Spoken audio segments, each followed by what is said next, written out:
Hey everybody, welcome back to Data with Dominic. I'm Rehan, and in today's video we're going to be creating a dynamic workbook in Microsoft Excel, wherein you can convert your old stock market trading history, that is your transaction history, into a dynamic live portfolio. So by the end of this video, we'll probably have this workbook created, or we will have this workbook created, wherein you just need to upload your old transaction history from whichever online stock market brokering platform you're using, and the sheet will dynamically calculate, and in a separate sheet it will give you a dashboard of all the stocks you currently own, the quantities that you own, the average price that you bought them at. It will give you the current price, and based on that you can perform a lot of analytics and create some good intelligence out of that. So that's what we'll be doing in this video, and for this tutorial I'll be using my platform, which is Zerodha, to get my stock market trading history. And with that I'll be using Microsoft Excel on a MacBook, but it's the same for whether you're working on Mac or Windows. Whichever version of Excel you have, all these commands will do the same things, so there's no issue. You don't have to worry about anything like that. So let's dive into the demo. Alright guys, so we're just beginning the demo right here, and what you need to do is initially just open a blank workbook in Excel for yourself. And also over here I've got my stock market trading history from the Zerodha brokerage which I use. So this is just for a random time period, and I've deleted some of the rows so it doesn't give anybody a complete idea of my portfolio and the latest transactions. But anyways, what you need to do is you can come to your first sheet and just paste the stock market balance in, and most stock market brokerages will give you the same thing in this sort of standard format. And the important things which you need to know are basically just the trade type, which is quite important. Then we have quantity, and obviously price, which you've executed the order at, and execution time and date for building out intelligence, right? So the first thing we need to do to begin is maybe you can just format this a bit better so that it gets the prominence it needs as a header. The bold, is the size. Bold. And we need to create two new columns in the N and O columns, and one will be adjusted. We can just call it adjusted quantity, and the second one will be total amount. I'll explain to you in a second why we need these two, but for now we can just create them. And the other thing we need to do is in this A column, you can just click down on the column and you can go to data and then convert them all to stock type data. This helps us later on when we want to get the current data for a particular stock. So right now, if we just get that out of the way, it saves us quite a bit of headache. So it's converted most of them into their respective stock, their companies, which is the format Excel uses. And you can see there's a few doubts here.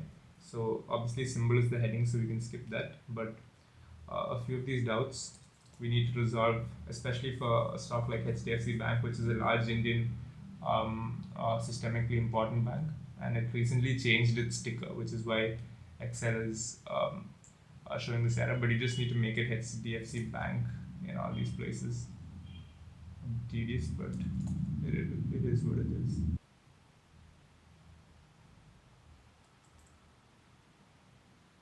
Adani Power also, we've got an issue, and I just removed the dash T and it seems to be fine. Alright, so now if we scroll down, you can see we have this entire row which will be in this stock market data type. Alright, so this is important for later on, and we've selected the whole row and applied. So when we add list stocks later on as well, it will dynamically adjust it into that particular data type. And similarly, what we want to do in adjusted quantity is basically change this quantity where there is a sell trade type. It should be a negative order, because later on when we want to calculate the quantities of stocks which we currently own, we need to add the buy type orders and obviously minus the sell type orders to arrive at your current balance in your portfolio. So that's why we need this adjusted quantity column in our sheet here. Obviously, you can dynamically typecast it if it is cell type order at the time of performing the operation, but this makes it a whole lot simpler. So this is a simple calculation. You can just do if um, I2, which is the quantity column, is null, and typecast it as null. So this is when we drag it further down to make this a dynamic workbook. Like we can drag this all the way down to the bottom of the sheet, so that stocks added later on can also directly go into a dashboard, and the formula will be applied. So this part is not important. It just basically says that if this column is empty, that means when we reach some place like here where there haven't been any stocks or transactions added, it does not perform any. There's no error which comes up when this formula is lying empty, right? So again, if I2 is null, then we just leave null as it is. And then now that we've got that out of the way, the else condition which we want to do is another if. So if G2 is equal to cell, then we multiply the quantity, which is I2, into -1 to get a negative order type, to get a negative quantity. And then else if it's a by, we just leave it as it is. And then that as it is, and yep, we're good to go. So again, drag this all the way down, depending on how many transactions you think you're gonna have. I think for me, somewhere around 1000 should be good. Alright, so the formula is applied, and you can see where we have this cell type order, we get negative values. Alright, and another thing which is useful for us in the dashboard would be a total amount, which is basically just going to be the quantity multiplied by the price. So this helps us to calculate the average price at which we've bought a particular stock, because obviously there needs to be a weight assigned to it. The price into the quantity and all the different buys divided by the total quantity will give us the average price of our stock, of that current stock in our portfolio. So to do that is again quite simple. We initially need to do this if I2 is null, which is just a way to check that a row has been added there, and if not, we can leave it null without throwing an error. And secondly, we just do I2 into J2, which is basically just quantity into price, and then we get that. So again, you can drag it down a wee bit. Alright, so that's it. So that's basically most of our prep has been done, and you can see that we've got all our values as is. Don't worry if the negatives don't come out. We obviously don't need the cell type orders when we are calculating our basic average purchase price of a stock. So you'll understand that in a second. But now that we've got this sheet 1 prepared, we can go into our dashboard sheet, rename it as dashboard. And then what we need to do is we just need to create a few columns for ourselves, which gives us some space to work. Initially, we're just going to do the bare bones dashboard. So I'll give it a few important column names: name, quantity. Name will be obviously the which stock is currently present in our portfolio.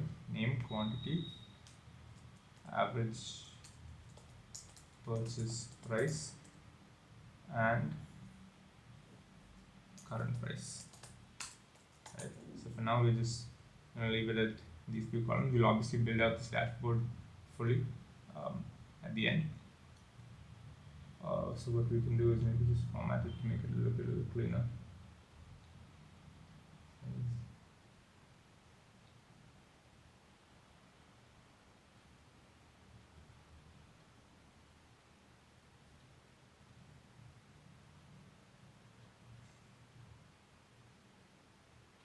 Alright, so now that we've got this headings out of the way, we can focus on individually building out these particular columns with the respective data. Alright, so the first thing which we want to do in the name column is basically get a list of all stocks which are present in this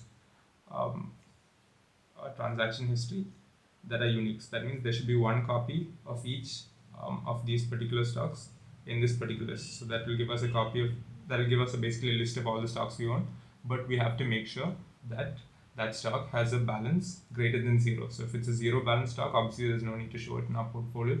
So the way we do that is we can initially use a unique function And then inside that unique function, we can filter down, and we need to give it a range, obviously. No, it's to filter. So that range is going to be this particular A column, which is our symbol column. A2 to till about 8,000 we can make it. So we do sheet 1, exclamation sign. A2, I'll put these formulas which are a bit longer in the description section so that it's not too complicated for anybody to copy them out. Sheet 1, exclamation 1000, comma, SUMIF. Right, so this is the important part. So we need to filter from this range if the sum is greater than 0. And how do we calculate the sum? We calculate the sum based on again the same range.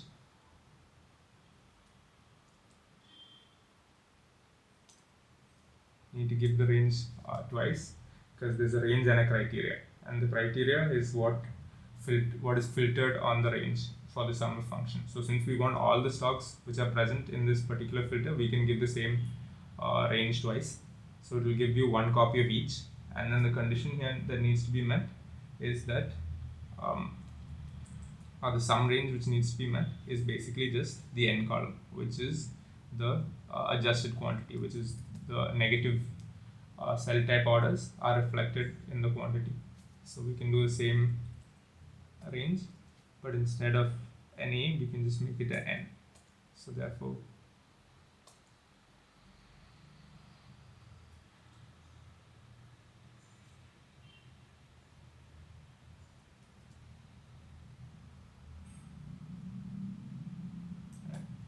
that needs to be a greater than 0, which will be the filter condition which we are trying to satisfy. So filter conditions obviously always takes a range or an array, and then there's a include filter condition which needs to be met for those particular stocks to be included into the portfolio.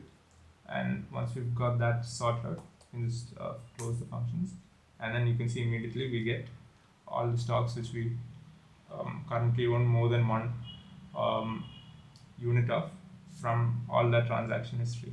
So if there's a zero balance stock, that stock won't be reflected here obviously, but as you can see we have this list of all the unique stocks that we own.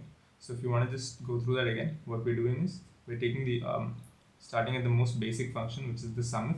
The SUMIF goes into the initial sheet, this A column, and we mentioned that as the criteria and the range for the sum, which means for every stock in this range, it will go and add their particular column ends, which is the adjusted quantity, that is including the negative signs.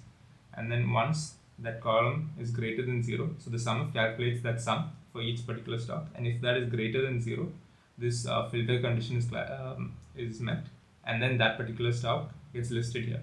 And then there can be many copies of that stock, so we use the unique function in front so that it's limited to just one copy of that stock. Alright, so now that we have the list of all the particular stocks that we own more than one unit of, we need to calculate the particular adjusted quantity, which is a little simpler, where what we're going to be doing is just using a SUMIF again, and based on the stock in this particular A cell on this dashboard sheet, it should go into the previous sheet and then just scan that and add all the adjusted quantities for that particular stock. So including the negatives and positives, it will balance out and give you the current quantity of that stock. So how do we do that? We can initially do an if condition, since we want to make this dynamic.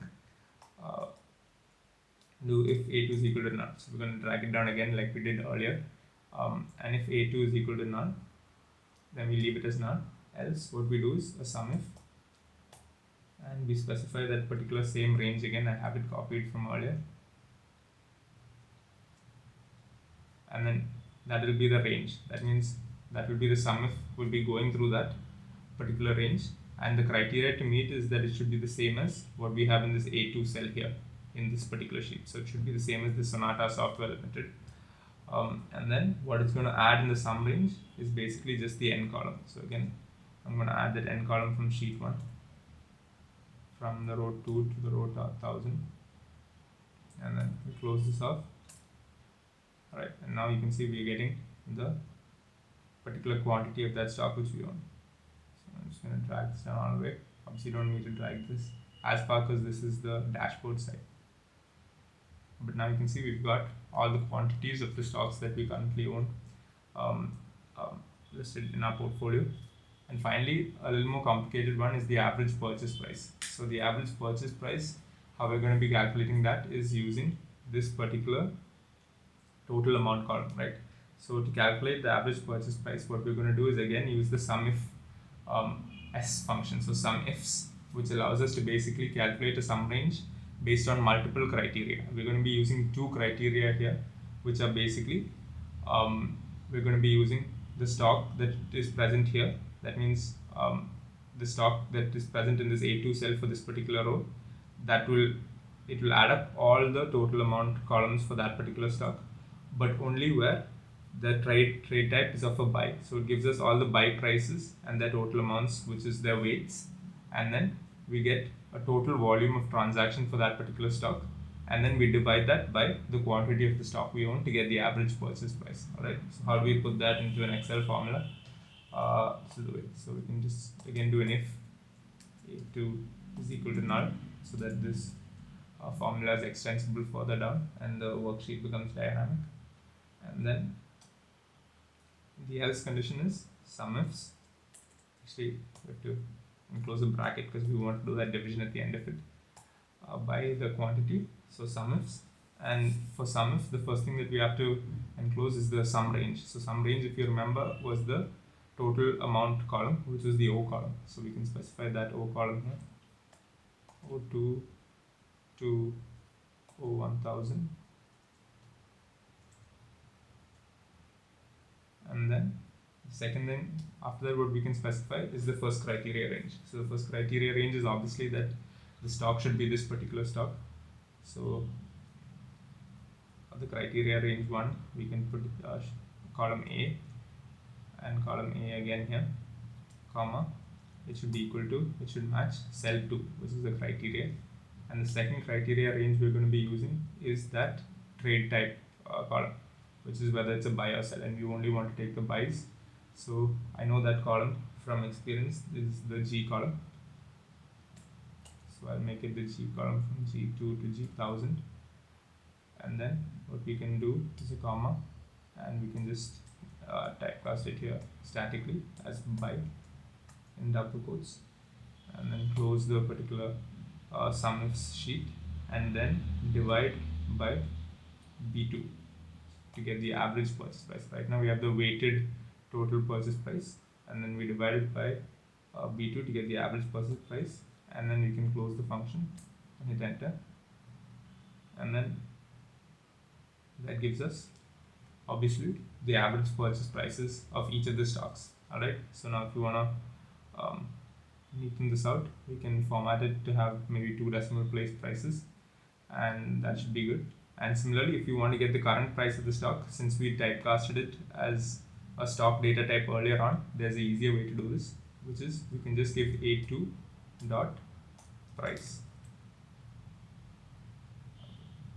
Got the equals to sign, and then that gives us the current price of the stock, right? Alright, so I'm not a bad trader. There's been a 1:5 stock split on this stock, so 1:4 I think. So I've made a killing here. So the price is not everything obviously, but it is what it is. And that's how you get the current price. And obviously using this data along with the dates which we have earlier on, you can build out quite an intelligent dashboard which tells you profit, XIRR and things like that.